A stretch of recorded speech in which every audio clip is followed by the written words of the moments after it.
নমস্কাৰ বন্ধু-বান্ধৱীসকল। আজিৰ দিনটো খুবেই বৰষুণ দেখিছেনে? অৱশ্যে বৰষুণৰ বতৰ মই খুবেই ভাল পাওঁ আৰু বৰষুণৰ বতৰত এইদৰে তিতি বুৰি খুবেই ভাল লাগে। সেইবাবে এনেদৰে ছাতি লৈ অলপ বৰষুণত তিতিবলৈ ওলাই আহিছোঁ আৰু বৰষুণত এইদৰে তিতি খুব ভাল লাগে আৰু বহুত ডাঙৰকৈ বৰষুণটো দি আছে। আপোনালোকে বৰষুণৰ মাততে নিশ্চয় ধৰিব পাৰিছে। আৰু বৰষুণৰ বতৰত চাৰিওফালে দেখিবলৈ ইমান যে শুৱনি লাগে। পথাৰখন পানীৰে ভৰপূৰ হৈ পৰে আৰু এই যে গছৰ পাতবোৰত বৰষুণে চৰচৰাই থাকে, খুব ভাল লাগে পৰিৱেশটো।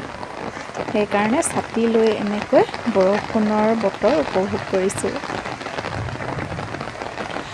অৱশ্যে বৰষুণত তিতিলে মানে ঘপককৈ জ্বৰ হয়, সেইকাৰণে মই সম্পূৰ্ণ মাথাটো তিওৱা নাই। মুঠতে মই বিৰাট ভাল পাওঁ বৰষুণত তিতি। তেনেহ'লে আজিলৈ আহোঁ, ধন্যবাদ।